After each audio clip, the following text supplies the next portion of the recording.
안녕하세요. 오늘도 사연 살롱을 찾아주셔서 감사합니다. 저는 경기도에서 남편과 새로운 삶을 시작하려는 30대 초반 여자입니다. 흔히 부모와 자식의 사랑을 이야기할 때 10손가락 깨물어 안 아픈 손가락 없다라는 말을 많이들 하잖아요. 하지만 저도 이번 일을 겪고 나니 그 말이 꼭 맞지는 않다는 걸 알겠더라고요. 깨물어 안 아픈 손가락은 없겠지만 손가락마다 길이가 다르고 쓰임새가 다르듯이 부모의 마음도 상황에 따라 다를 수밖에 없구나 싶었어요.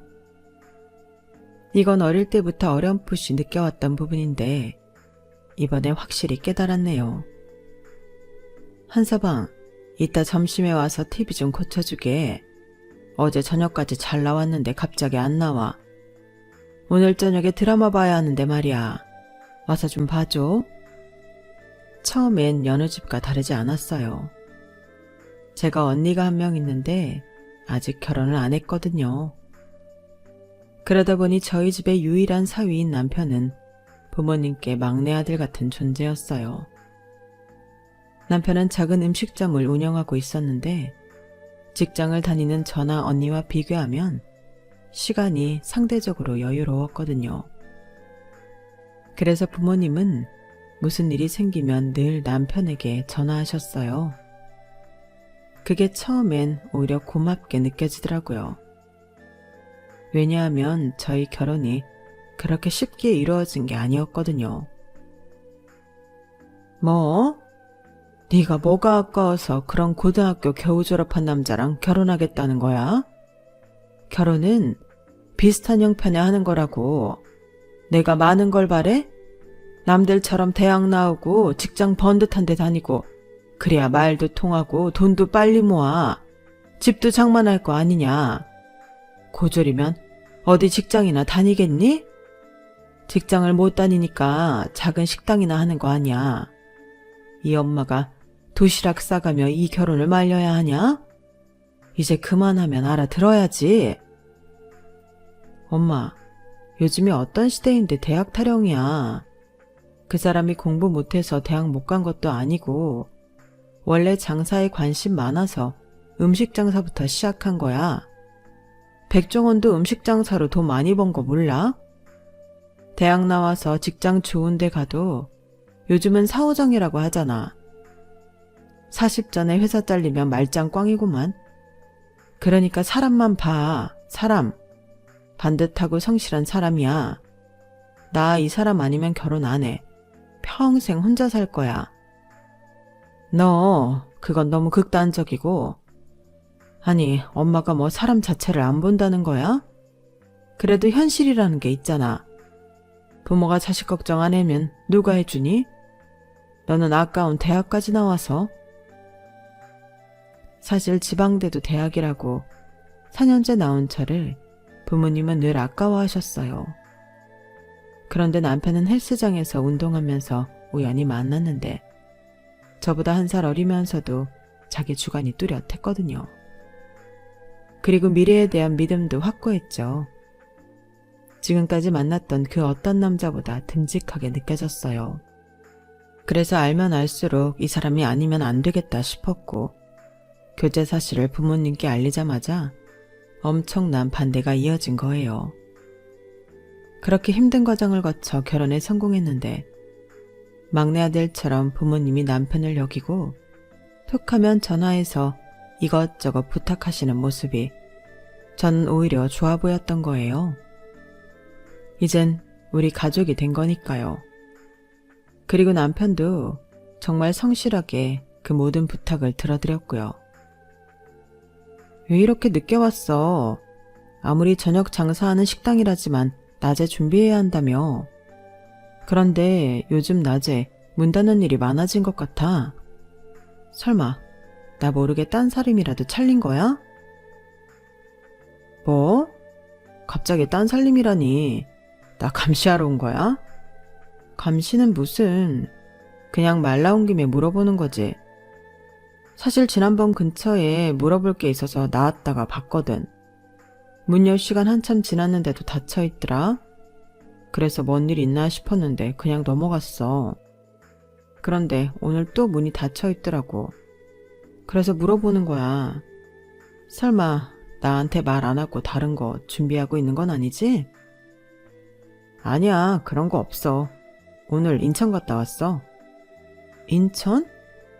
설마 우리 집? 나한테 말도 없이? 그것도 이 낮에? 주말도 아니고. 맞아.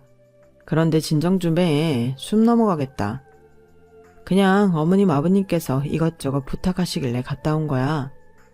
요즘 내가 가면 그렇게 좋아하시더라고. 이제는 동네 사람들한테도 자랑하시던걸.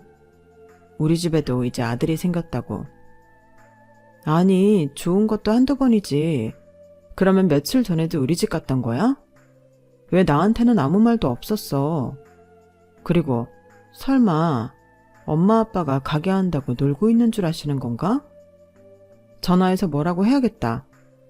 장사 잘하고 있는 사람을 왜 이리저리 불러내시는 거야.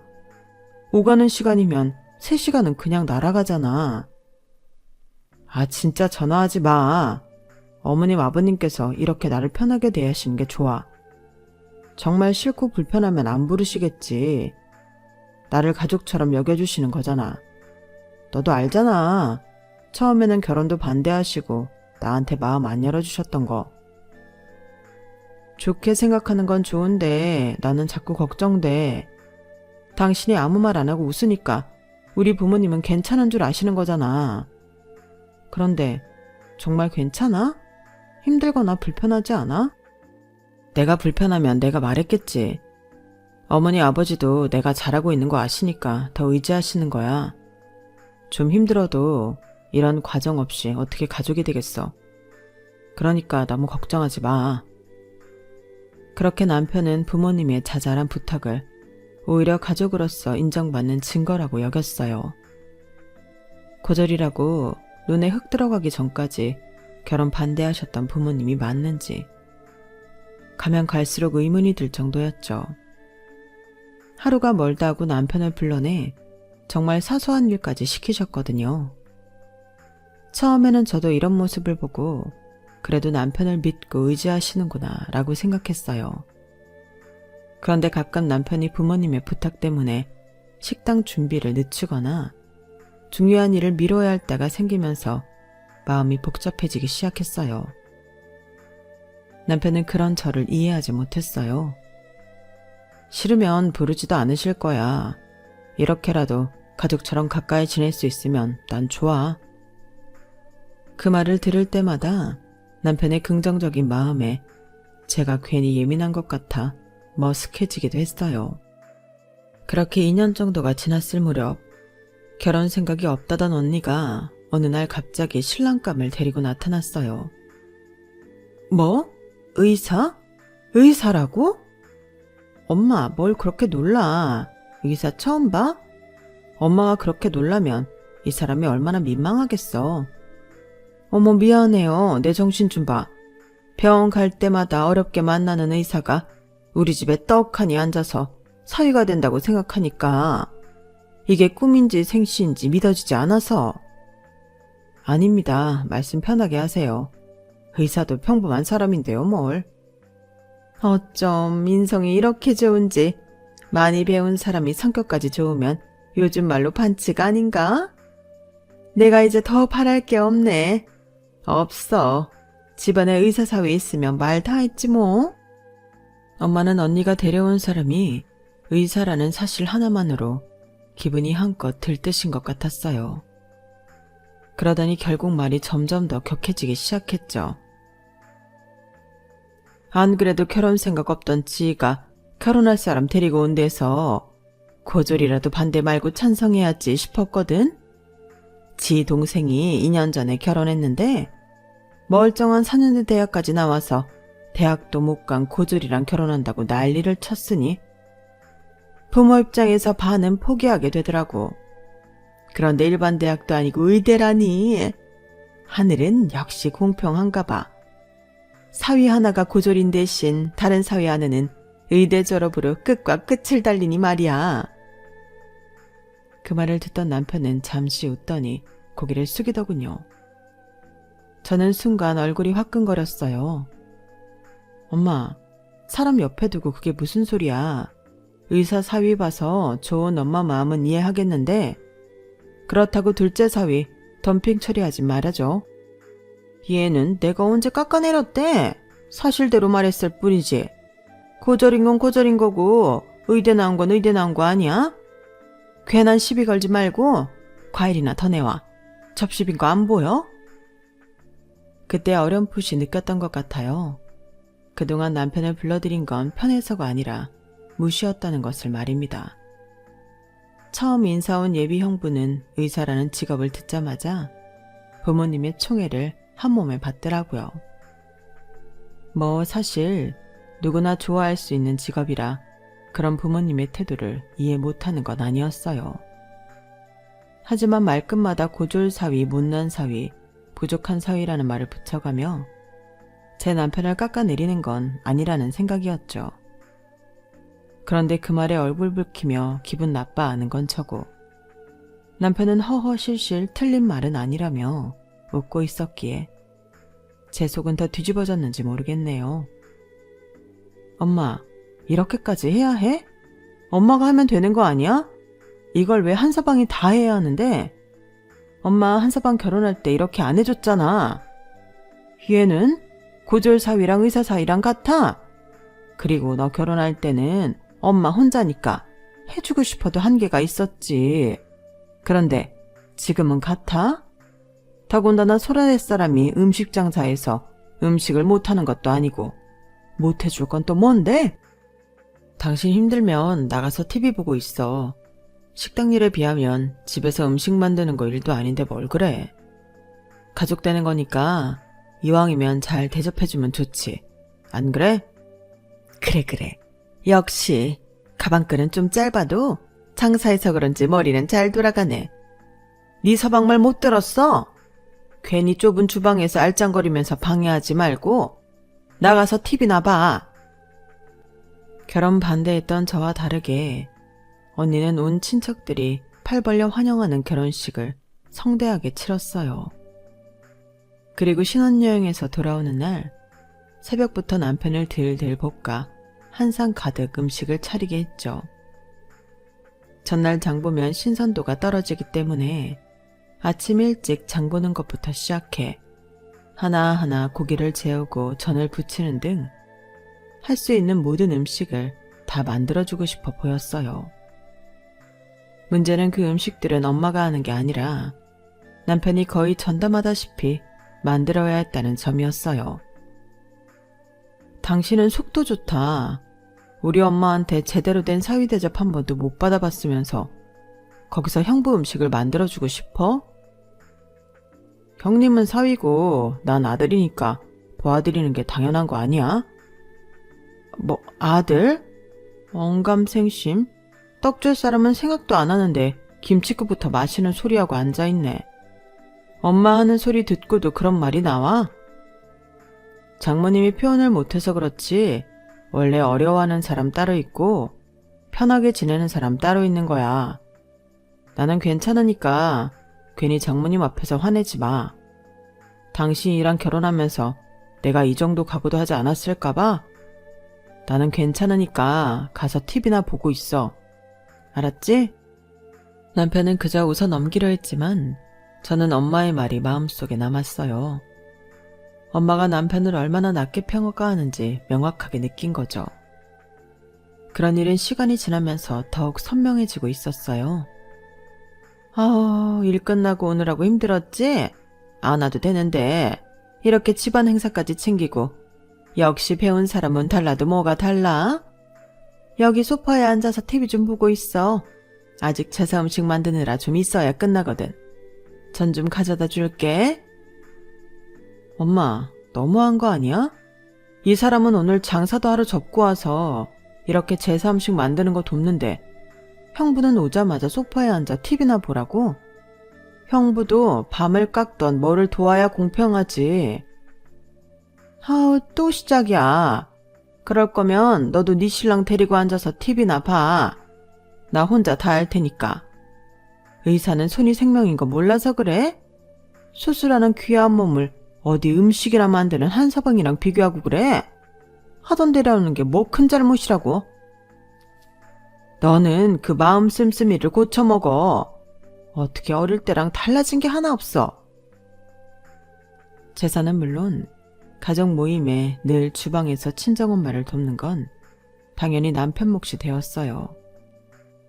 형부가 생기기 전만 해도 친해지기 위한 시간이라 생각했었는데 이젠 명확하게 몸종 부리듯 남편 말 일시킨다는 게 뻔하게 보이기 시작했죠. 그럴 때마다 친정엄마에게 따지고 들었지만 그때마다 돌아오는 건 핀잔뿐이었어요. 오히려 제 성격이 모나서 괜히 가정 분란을 만든다며 어릴 때부터 그랬다는 말을 들어야 했죠. 엄마, 나 이번에 1등 했어. 네가? 진짜야. 봐봐. 나도 언니처럼 열심히 했더니 1등이야. 1등. 선생님도 놀라고 우리 반 애들 모두 놀랐어. 그러네, 진짜 1등이네. 봉사 문고리 한번 제대로 잡았나 보다. 한 번은 은주와 그럴 수 있지. 네 언니처럼 꾸준히 1등해야 진짜 1등이지. 엄마는 잘했다고 칭찬해주면 어디 덧나? 꼭 언니랑 비교해야 해? 1등이면 1등이지. 꾸준한 1등이 진짜 1등이라는 건 또 뭔데? 귀청 떨어지겠다. 그 승질머리로 뭘 하겠다고? 이번 시험이 쉬웠나 보지. 네 언니 매일 1등 하는데 뭘 새삼스럽게 그래. 잘했다. 잘했어. 항상 공부를 잘했던 언니를 보며 차별받는 게 일상이었던 어린 시절이 떠올랐어요. 비싼 학용품이나 예쁜 가방은 늘 언니 차지였지만 시침대기 언니와 다르게 저는 그런 거에 관심 없었기에 그러려니 넘기곤 했는데요. 지금도 잊혀지지 않는 건 한 달을 밤을 새워가며 공부해 반에서 1등했던 고1 기말고사 때예요. 언니는 점수가 조금만 떨어져도 전전긍긍하고 함께 속상해했으면서 제가 몇 점을 받더라도 관심을 주지 않았죠. 따지고 들면 잘한 일보다 피곤한 성격이라는 말로 타박을 받기 일쑤였고요. 그때가 떠오르며 커도 달라질 게 없고 오히려 결혼으로 인해 더 심해졌다는 느낌을 지우기 어려웠어요. 어머님, 생신 축하드려요. 뭐 좋아하실지 몰라서 현금으로 준비했어요. 현금이 최고의 선물이지. 뭐니 해도 머니가 최고 아니겠어? 엄마, 그런 농담줄 할 줄 알아? 농담은 진심인데? 그런데 우리 의사 사이가 얼마나 넣었길래 봉투가 이렇게 도톰할까? 이게 다 얼마야? 이렇게 많이 받아도 되는 건지 모르겠네. 너무 무리하는 거 아니야? 무리는요. 따님 예쁘게 키워서 주셨는데 이 정도는 당연한 거죠. 제가 지금 페이닥터라 많이는 못 드리지만 열심히 해서 병원 개원하게 되면 더 많이 드릴게요. 약소하지만 마음이라 생각하시고 받아주세요. 아유, 의사라 그런가. 통이 역시 남다르구만. 내가 지금까지 생일이라고 받은 건 이 생일상이 전부인데 이제야 제대로 된 사이 덕분에 생일 선물도 선물다운 걸 받네 그려. 엄마, 상 차리는 건 뭐 쉬운 건 줄 알아? 산의 진미로 싱싱하고 좋은 놈들 비싼 돈 주고 사와서 한창 사렸더니 뭐? 지금까지 제대로 받은 선물이 없다고? 아침부터 수고한 이 사람 보기 창피하게 정말 이럴 거야? 얘, 음식 차리는 게 뭐 대수니? 너는 평생 엄마가 차려준 밥상 얻어먹으면서 수고했다고 고맙다고 한 번이라도 말했어? 그래도 나 아무 말도 안 했다. 1년에 한 번 네가 차려주는 것도 아니고 네 남편이 차린 상으로 생색내려거든. 내년부터 안 해도 돼. 시키지도 않았는데 밥상 차리고 생일 선물 퉁 하는 거 누가 모를 줄 알고?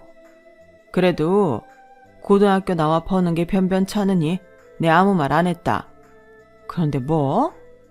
이제 와서 누가 누구한테 뭐라는 거야? 그게 엄마 생일날 네가 할 소리야? 엄마 정말 여보, 나가자. 나가서 바람 좀 쐬고 오자. 어머니 생신인데 여기서 이러지 말고 우선 나가자. 어? 나와봐. 할 말은 해야겠어. 한두 번이지. 엄마가 나한테 뭐라고 하는 건 다 참겠는데 당신한테까지 그러는 건 너무하잖아. 나가자. 나가서 얘기해. 그날도 결국 남편은 저를 달래며 자리를 피했어요. 사람이라는 게 다 그런 거야. 돈 많고 대단한 사람 좋아하는 게 당연하지 않아? 우리가 아직 자식이 없으니까 부모 마음을 온전히 다 이해하기 어려울 거야. 그러니까 너무 화내지 마. 우리가 더 잘하면 되는 거지. 어려운 자식 있고 편한 자식 있다잖아. 우리가 편한 자식이라고 생각하면 화낼 것도 없어. 저를 붙잡고 차근차근 이야기하는 남편을 보니 제 마음은 더 아팠어요. 부모라면, 적어도 부모라면 그러면 안 되는 거잖아요. 어린 시절부터 이어진 차별이 결혼 후까지 반복되는 걸 보며 제 마음 한켠이 조금씩 다치기 시작했어요. 남편은 어떻게든 좋게 넘어가려 했지만 저는 알고 있었던 것 같아요. 남편의 너그러움이 결국은 체념에서 비롯되었다는 걸 말이죠. 그래서 더욱 가슴이 아파왔어요. 그렇게 몇 달은 조용하게 넘어갔어요. 친정엄마도 무언가 느낀 게 있는지 낮에 수시로 불러내던 일을 안 하시더라고요. 남편은 무슨 일이 생긴 건 아닌지 걱정했지만 저는 차라리 잘 되었다고 생각했죠. 엄마, 이 배추가 다 뭐야? 설마 배추 절이는 것부터 김장을 하자고? 언제부터 우리가 절인 배추 사다가 김장했다고 그래? 배추는 절여야 제맛이지. 언제부터긴 나 결혼하기 전부터 힘들다고 절인 배추 사다가 담궜잖아. 그것도 많고 번거롭다고 많이 담그지도 않았으면서. 이게 다 몇 포기야. 이걸 누가 다 먹는다고 이렇게 많이 담궈? 많긴 뭐가 많아. 그래봤자 100포기인데. 너도 결혼했고 네 언니도 결혼했잖아. 식구가 늘었으니 그만큼 많이 해야지. 우리 의사 사위가 내가 만든 김치가 맛있단다. 해줄 수 있는 게 김치라면 그깟 김치 못 담궈줄 건 뭐야? 안 그런가 한서방? 여기서 왜 한서방이 나와? 김치는 형부가 좋아하는 거라며? 이 사람은 김치 있어도 그만 없어도 그만이야. 알면서 그래. 내가 한서방 입맛까지 어떻게 알아? 그리고 이 많은 걸 그럼 나 혼자 해? 당연한 소리를 가지고 넌 또 왜 트집이야? 그럴 거면 넌 니네 집에 가. 괜히 분위기 흐리지 말고. 그런데 웬 소고기? 김장하고 나면 수육 먹는 거 아니었어? 우리 밥 먹고 왔는데? 누가 너 먹으라고 소고기 굽는 줄 알아? 네 형부 오전에 피부과 예약이 있어서 환자 보고 바로 내려온다고 해서 밥 준비하는 거야. 식사도 못하고 바로 오느라 얼마나 배고프겠어. 그래도 의사라고 입맛 까다롭지 않고 내가 한 거 잘 먹으니까 얼마나 이쁜지. 한서방, 자네는 뭘 그렇게 멀뚱멀뚱 서 있나? 나가서 배추 쪼개고 소금부터 뿌리지 않고. 이 많은 걸 한서방 혼자 하라고? 누가 혼자 하래? 너도 있고 나도 있는데 네 아빠도 있고. 네 사람이면 한 사람당 25포기면 충분하겠네. 더 할 걸 그랬나? 그렇게 생각하니까 별로 없네. 무슨 소리야. 저 김치 대부분 형부 줄 거 아니야? 그럼 형부가 해야지. 왜 엄한 사람 잡아? 우리가 할 게 아니라 형부랑 언니가 주도적으로 해야지. 언니도 형부랑 온다고 코빼기도 안 보이는 거야? 일도 하던 사람이 해야지 금방 끝나는 거지. 걔네가 할 줄 아는 게 뭐 있다고? 평생 공부만 했던 샌님들이라 김장하라면 아마 몇 날 며칠 걸릴 거다. 그리고 귀한 의사사위한테 손에 물 묻히면 안 되지. 오늘도 피부 시술하고 내려온댔는데 피부과 의사는 이 손감각이 중요한 거 몰라? 잔말 말고 한서방이랑 나가서 배추부터 쪼개고 있어. 나도 상 차려놓고 금방 나갈 테니. 한동안 잠잠하다 했더니 이런 꿍꿍이가 있을 줄은 정말 몰랐어요. 저나 남편 그리고 친정 부모님 모두 김치를 많이 먹는 편이 아니라서 해마다 김장하는 양도 자연스레 줄어들고 있었거든요. 그런데 형부가 엄마 김치 맛있다고 한마디 했다는 이유로 올해 김장 전부를 제가 떠먹게 생겼더라고요. 순간 화가 머리 끝까지 나서 뭔가 짜지려고 했는데 남편이 저를 살짝 잡았어요. 한 손으로 제지하면서 조용히 있어 하는 눈짓을 보냈는데 저도 모르게 당황했어요. 그러더니 저를 슬며시 현관문 쪽으로 밀더라고요. 내가 알아서 정리할 테니 잠깐 나가 있어. 귓속말로 이 말을 하는데 순간 머릿속에 물음표가 가득 찼어요. 대체 뭘 알아서 한다는 건지 감이 전혀 잡히지 않았거든요. 평소 남편 성격을 보면 좋은 게 좋은 거라고 싫은 소리도 잘 못하는 편이라 설마 무슨 말을 하겠어 싶었죠. 그래도 남편이 강하게 말해서 물어볼 틈도 없이 등이 떠밀린 채 현관 밖으로 쫓겨나고 말았어요. 문이 닫히기 직전에 남편이 한쪽 눈을 찡그리며 윙크를 했어요. 사실 남편은 윙크를 제대로 못해서 그 흉내를 내는 모습이 참 우스꽝스러웠죠. 저도 모르게 헛웃음이 나오면서 궁금증이 더 커졌어요. 현관문을 열어볼까 싶었지만 이내 남편을 믿기로 했어요. 그렇게까지 신호를 보내 남편을 무시하고 들어가는 건 아무래도 아닌 것 같았으니까요. 그렇게 혼자 마당에서 배추를 다듬고 있는데 얼마 지나지 않아 형부랑 언니가 도착했어요.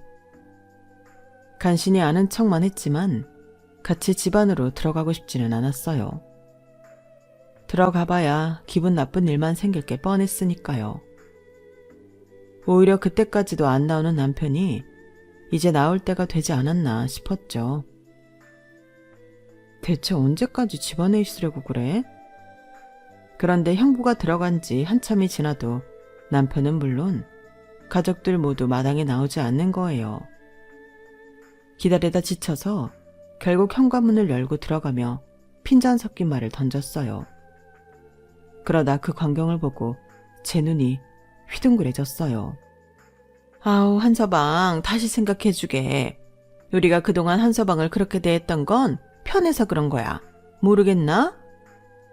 원래 잘난 아들은 남의 아들이고 못난 아들이 내 아들이라고 하지 않나. 의사사위는 백년 손님이라서 남이니까 욕 안 먹으려고 잘해주는 척했던 거지. 자네도 알지 않나? 내가 자네를 얼마나 아들같이 편하게 생각했는지 말일세. 그래, 한서방. 사실 처음엔 우리 딸보다 학력이 모자라서 마음에 안 들었던 건 사실이네. 하지만 결혼하고 나서는 한 번도 마음에 안 든다는 소리를 하지 않지 않았나. 내가 자네를 얼마나 아꼈으면 전화해서 도와달라고 했겠나? 자네를 아들처럼 생각해서 그런 거라네. 신발을 벗기도 전에 거실에 들어서며 마주친 장면에 온몸이 굳어버렸어요. 친정 식구들이 모두 남편 앞에 납작 엎드려 비는 듯한 자세를 취하고 있었거든요. 언니와 형부는 무릎을 꿇고 아무 말도 하지 않았고 엄마와 아빠는 무슨 일인지 모르겠지만 남편에게 사정하듯 제발 봐달라는 말을 반복하고 있었어요. 주위를 둘러보니 무슨 봉투가 떨어져 있었고 그 주변에는 꽤 많은 문서들이 흩어져 있었어요. 조심스럽게 다가가 문서를 하나둘 집어들었는데 그 순간부터 가족들이 저를 향해 사정하기 시작했어요. 지민아, 추운데 설마 지금까지 밖에서 배추 다듬고 있었던 건 아니지? 여기 앉아있어. 배추는 우리가 자를게. 그래, 지민아. 네 말대로 생각해보니 너나 한서방은 김장을 그렇게 많이 먹지도 않는데 너희한테만 부담을 줬던 것 같아. 내 말이 맞아. 앞으로는 그런 힘든 일 시킨다고 괜히 부르지 않을게. 그러니 혹시 서운했던 거 있으면 마음 좀 풀어줘. 그래. 사실 의사사위가 직업이 멀쩡해도 편하기는 쉽지 않지. 백령 손님이라 모셔야 하는 입장이니까 솔직히 올 때마다 썩 반갑지 않았던 것도 사실이야. 오늘도 봐봐. 뭘 해줘야 할지 몰라서 30가지 반찬 만드느라 반나절이 다 갔잖니. 그래. 사실 우리도 항상 한서방을 아들처럼 생각했어. 막내 아들이다 생각하고 편하게 대해주다 보니 이것저것 도와달라고 부탁하는 것도 쉬웠고. 그런데 네가 서운해할 거라고는 전혀 생각하지 못했어. 오히려 자식처럼 잘 챙겨준 네가 좋아할 거라고 생각했는데. 그러니까 서운한 거 있으면 다 풀고 한서방한테 말 좀 잘해줘. 어? 바닥에 흩어져 있는 문서들을 하나씩 집어들었어요. 종이 한 장 한 장을 넘길 때마다 눈에 들어오는 단어들이 너무나도 생소했지만 하나는 확실히 알 수 있었어요. 그것은 단순한 종이가 아니라 중요한 거래와 관련된 문서들이라는 사실이었어요. 매매 계약서, 공증된 서류들, 그리고 그 아래쪽에 찍힌 도장. 도장에 새겨진 글씨를 보는 순간 가슴이 철렁 내려앉았어요. 부모님 인감도장이잖아. 숨이 턱 막혀왔어요. 눈앞의 상황이 전혀 믿기지 않았고 머릿속은 더 혼란스러워졌어요. 그 순간 문득 한 달 전 일이 떠올랐어요. 언니 심부름으로 형부의 병원에 뭔가를 전달하러 갔을 때였어요. 병원 복도에서 들려왔던 형부의 목소리. 그때 형부는 의사 동기들에게 큰 소리치며 자신에게 무언가를 자랑하고 있었어요. 그때 분명 개원할 거라고 큰 소리쳤던 것 같은데. 형부의 말투와 자신만만한 표정이 선명하게 떠올랐어요. 설마 그때 그 일이 이거랑 관련이 있나? 하는 생각이 번쩍 머릿속을 스쳤어요. 점점 불길한 예감이 깊어졌어요. 그때 갑자기 남편의 목소리가 들려왔어요. 분명히 말씀드리지만 저는 와이프 뜻을 따를 겁니다. 지민아, 이리 와서 앉을래? 내게 보여줄 게 있어. 남편이 내 손을 잡고 소파로 이끌었어요.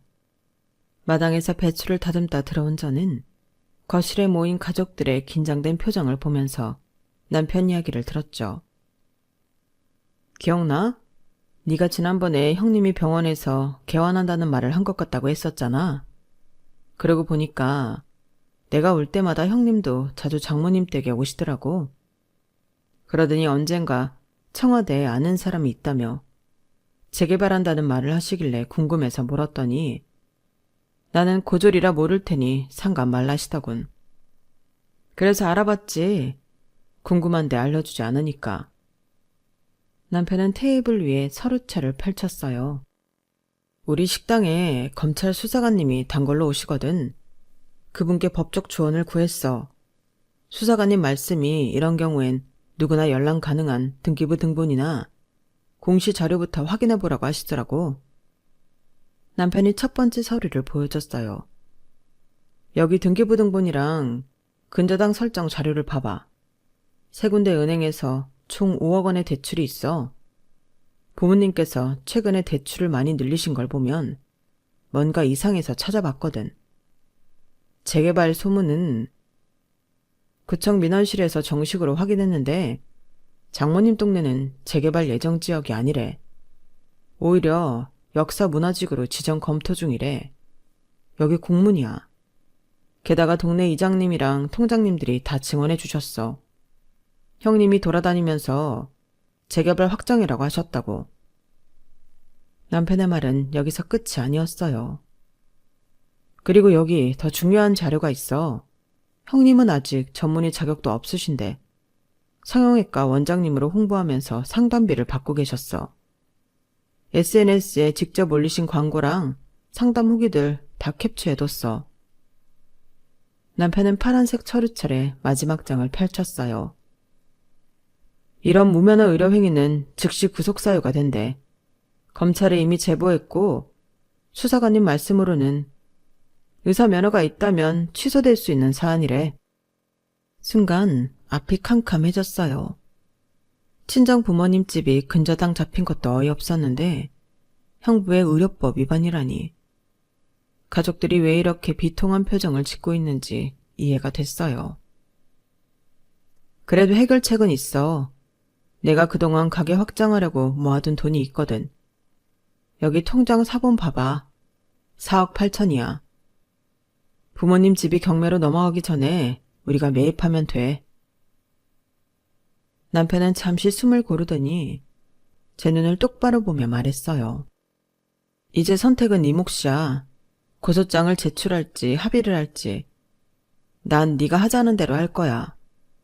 그동안 네가 속상해하면서도 참아준 거 다 알아. 이제는 내가 해결해 줄게. 저는 남편을 물끄러미 바라봤어요. 늘 웃으면서 참아내던 사람이 이렇게 치밀하게 준비하고 있었다니. 고졸이라고 무시당하면서도 법의 테두리 안에서 해결책을 찾아낸 남편이 너무나 자랑스러웠어요. 그런 저의 마음을 부모님과 언니, 그리고 형부도 아는 것 같았어요. 지민아, 한서방이 얼마나 대견한지 몰라. 남들은 대학 다니느라 억 단위로 돈을 쓴다는데 차곡차곡 모아서 5억 가까이 모으고 얼마나 대단한지 내가 이번에 제대로 알았다니깐? 내 말이 그 말이야. 아무리 의사면 뭐해. 빚 좋은 개살구지.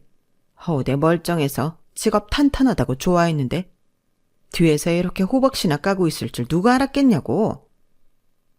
그래 지민아. 우리 한서방 아니었으면 이 엄동설안에 바닥에 나 앉을 뻔했어. 이래서 집안에 사람을 잘 들이라고 했나봐.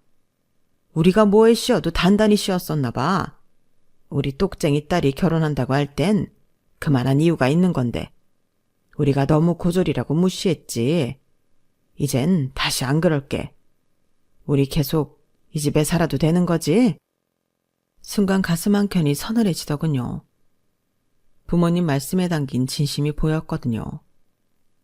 저처럼 남편이 고맙고 자랑스러운 게 아니었어요. 남편을 인정하는 게 아니라 이 집에서 계속 살 수도 있다는 안도감이 그들의 진짜 마음이었어요. 이제야 남편이 인정받는다고 착각했던 그 잠깐의 순간이 아련한 자기 위안이었다는 게 서글펐죠. 결국 그들에게 남편은 여전히 고졸 못난 사위였어요. 다만 이젠 쓸모있는 고졸 사위가 된 것뿐이었어요. 갑자기 차가운 물을 끼얹은 듯 정신이 맑아지고 있었어요. 그 말을 듣는 순간 더 이상의 미련 같은 것도 사라지는 것 같았죠. 남편을 향한 미안함과 안쓰러움, 고마움 등이 교차하고 있었어요. 지민아, 설마 형부 고소할 건 아니지? 막말로 네가 피해를 본 것도 아니고 가족끼리 그건 너무 막장이잖아. 안 그래? 형부가 너한테 잘못한 것도 아니고 부모님 일은 나도 정말 몰랐어. 이 사람이 워낙 인맥이 많아서 정말 그런 줄 알았다고. 그래도 경매를 넘어가기 전에 매부가 일을 해결하게 되었으니 다 잘 된 거잖아. 그치? 그래 지민아. 가족끼리 얼굴 붉혀서 좋을 게 뭐 있어. 좋은 게 좋은 거라고 이쯤에서 좋게 끝내자. 아 언제까지 네 엄마 엎드려서 빌게 만들 셈이야. 우리가 남도 아니고. 당신도 그만 일어나. 뭐 죽을 죄를 졌어? 살다 보면 더 큰일 하려고 실수할 수도 있는 거지. 앞으로 안 그러면 되는 거잖아. 안 그래?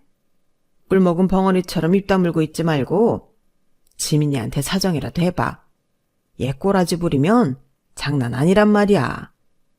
아무 말 안 하고 있다가 괜히 고소한다 뭐한다 이야기 듣지 말고 당신도 한마디 해. 당신도 그렇게 멀뚱히 있지 말고 한마디 해. 설마 형부가 말하는데 처제가 무시하겠어? 처제, 내가 처제 볼 면목이 없다. 그래도 정말 악한 마음으로 그런 거 아니야.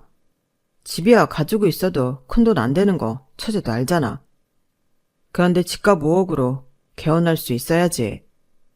기계값도 무시 못하는데 내가 진짜 조금만 수익 보고 개헌하려다가 운이 안 좋아서 그렇게 된 거야.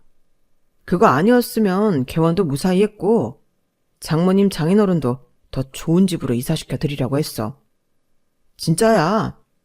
내가 의대 나왔는데 거짓말하겠어? 못 믿는 거 아니지? 저는 한동안 아무 말도 하지 못한 채 깊은 숨을 내쉬었어요. 거실은 마치 시간이 멈춘 듯 숨소리마저 들리지 않을 만큼 고요했죠. 모든 시선이 저를 향하고 있었지만 그 시선 속에는 걱정과 조바심, 그리고 약간의 불안함이 섞여 있었어요. 그러나 그 무거운 시선들 속에서 단 한 사람, 남편만은 조용히 저를 바라보며 작은 미소를 짓더군요. 그의 눈빛은 괜찮아. 네가 어떻게 선택하든 나는 네 편이야. 라고 말하는 듯 했어요. 그 따뜻한 위로가 저를 붙잡아주는 유일한 힘이었어요. 지민아, 우리가 많이 부족했다. 근데 이번만 봐주면? 엄마의 말에 가슴 한켠이 욱신거렸어요. 여전히 자신들의 잘못은 인정하지 않은 채 제가 어떤 판단을 내릴지만 기다리고 있었거든요. 마치 제가 여전히 그들의 평가를 기다려야 하는 부족한 딸인 것처럼요. 저는 나지막하지만 단단한 목소리로 입을 열었어요. 지금 다들 하시는 말씀을 좀 정리해보죠. 그러니까 형부는 엄마 아빠한테 재개발될 테니 좋은 가격에 팔아주겠다고 인간 가져가 대출을 받았다는 거죠. 그걸로 투자해서 다 날리고 결국 이 집은 경매로 넘어가게 생겼다는 거고요. 그걸 한서방이 알아가는 과정에서 형부가 의료법을 위반했다는 것도 알게 된 거고요. 그래 지민아, 누가 알았겠니? 명의는 여전히 네 아빠 명의잖니. 이 집을 담보로 대출을 받았을 거라고 생각이나 했겠냐고. 우리 한서방 아니었으면 갑자기 빨간 딱지 붙여지고 영문도 모르는 채 쫓겨날 뻔했어. 근데 이런 상황에서도 왜 다들 자기 잘못은 인정하지 않으시는 거야? 고졸이라고 무시하던 사람이 이제는 집 지키는 수문장이 됐다고 생각하는 거지. 한서방한테 한마디 사과도 없이 그저 이 집에 계속 살 수 있게 된 것만 다행이라고 생각하는 거잖아. 목소리가 떨렸지만 더는 참을 수 없었어요. 엄마 기억나? 내가 결혼한다고 했을 때 엄마가 뭐라고 했는지? 네가 뭐가 아쉬워서 고등학교나 나온 사람이랑 결혼하냐고 했지? 근데 지금은 뭐라고 했는지 알아? 똑똑한 우리 딸이 결혼한다고 할 땐 이유가 있었다면서. 이 사람 통장 잔고 보시고는 태도가 달라졌잖아. 진짜 그게 엄마 마음이야? 가슴속에 쌓여있던 말들이 홍수처럼 쏟아져 나왔어요. 목소리가 커졌지만 이제는 멈출 수 없었어요. 그동안 얼마나 많은 걸 참아왔는지 알아?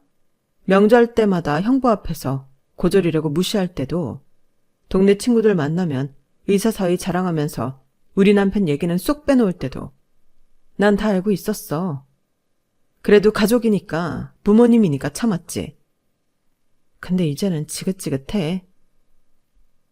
눈물이 나려는 걸 꾹 참으며 아빠를 향해 돌아섰어요. 아빠도 마찬가지야. 평소엔 못난 사이라고 푸대접하다가 이제 와서 아들처럼 생각했다고? 그럼 왜 매번 허드렛 일만 시켰어? 아빠는 아들 있으면 귀찮고 번거로운 일만 시킬 생각이었어? 의사사위는 손이 귀하다고 했으면서 한서방이 뭐라고 하루 종일 부려먹었냐고. TV 고장났다. 수도꼭지 망가졌다. 심지어 김장철이면 온종일 잡아두고. 그게 아들처럼 생각하는 거야? 쏟아내는 말 한마디 한마디가 가슴속 응어리를 녹이는 것 같았어요. 언니도 형부가 의대 나왔으니까 거짓말은 안 한다고? 지금 이 상황에서도 그런 말이 나와? 남편은 고졸이라고 천대하더니 의사라서 거짓말도 용서가 되나 봐? 거짓말로 부모님 집을 담보 잡아 사기치고 의료법까지 위반했는데 그래도 의사니까 봐달라고? 잠시 숨을 고르며 주먹을 꽉 쥐었다가 폈어요. 이제는 더 이상 물러설 것도 물러설 이유도 없었어요. 이제 모든 게 너무 선명하게 보여. 그동안은 내가 예민해서 그런가, 내가 너무 민감한가 했는데 아니었네. 엄마 아빠는 진심으로 남편을 인정한 게 아니라 그저 이 집에 계속 살고 싶어서 비위나 맞추시는 거잖아. 이제 와서 무슨 가족이 어쩌고 좋은 게 좋다는 건지. 남편을 바라보며 마지막 힘을 냈어요. 나 결정했어. 고소할 거야. 더는 이대로는 안 되겠어. 그동안 내가 얼마나 많은 걸 못 본 척했는지 이제야 알겠어. 나한텐 이제 이 사람이 전부야. 학벌 없다고 무시당해도 묵묵히 견디면서 이런 가족을 지키려 애쓴 사람. 이 사람이 내 가족이야. 이제 와서 돈 보고 사랑 값어치를 매기시는 엄마 아빠와는 더는 함께하고 싶지 않아. 거실은 다시 침묵에 빠졌어요. 하지만 이번에는 달랐어요. 더는 숨막히는 침묵이 아니었죠. 제 안에서 무언가가 확실히 정리되는 시원한 침묵이었거든요. 어릴 적부터 이어진 차별, 결혼 후의 푸대접, 그리고 지금의 위선까지. 선명하게 떠오르는 모든 것을 쏟아내니 오히려 후련했어요. 평생 부모님 눈치 보면서 인정받으려 애쓰며 살았어. 공부 잘하는 언니한테 밀려서 상처받고, 결혼할 때도 고졸 신랑이라고 무시당하고. 근데 이제 보니까 그 모든 게 의미 없었네. 엄마 아빠는 영원히 나를 부족한 딸로만 보실 테니까. 남편이 조용히 제 손을 잡았어요. 그의 손은 따뜻하고 든든했어요. 이제 진짜 가족이 누구인지 알았으니까요. 돌아서는 제 등 뒤로 가족들의 애원하는 소리가 들렸지만 더는 마음이 흔들리지 않았어요. 결국 저는 형부를 무면허 의료행위와 사기 혐의로 고소했고 진정한 사과 없이는 합의하지 않겠다고 선언했어요. 경찰 조사와 검사 수사 과정에서 환자들을 기만하고 부당하게 돈을 받아낸 추가 혐의도 발견되었죠. 1심에서 형부는 집행유예 3년을 선고받았고 보건복지부의 심의 끝에 의사 면허도 취소되었어요. 형부가 불복해 행정소송을 제기했지만 받아들여지지 않았어요. 환자의 생명을 다루는 의료인의 중대한 위반이라는 게 법원의 판단이었죠. 언니는 처음엔 형부 편을 들며 절 원망했지만 재판 과정에서 드러난 추가 비리들을 보고 충격을 받았나 봐요. 결국 이혼을 결심했다고 하더군요. 부모님 집은 남편이 가지고 있던 돈으로 매입했고 전세로 세입자를 받았어요.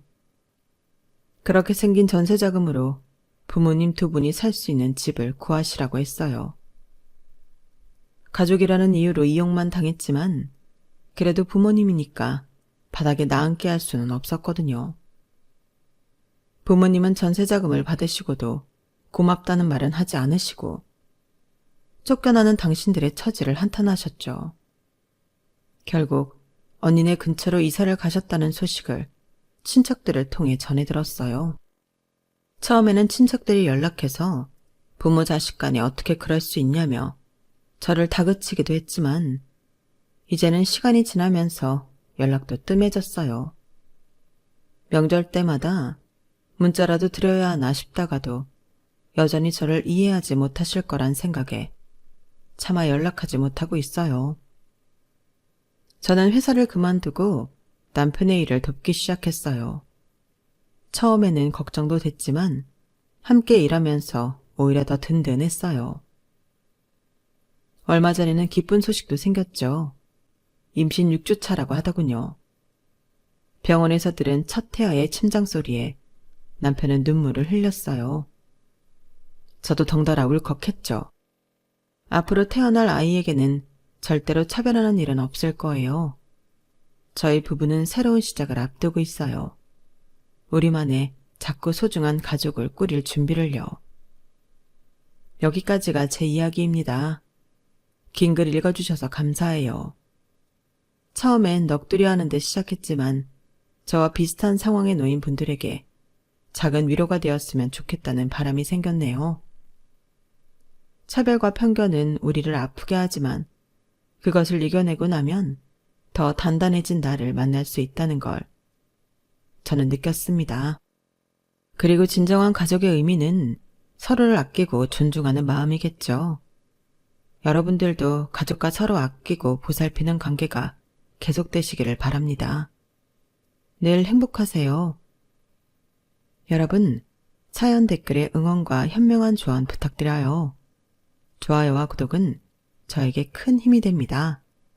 오늘도 좋은 일 가득하세요.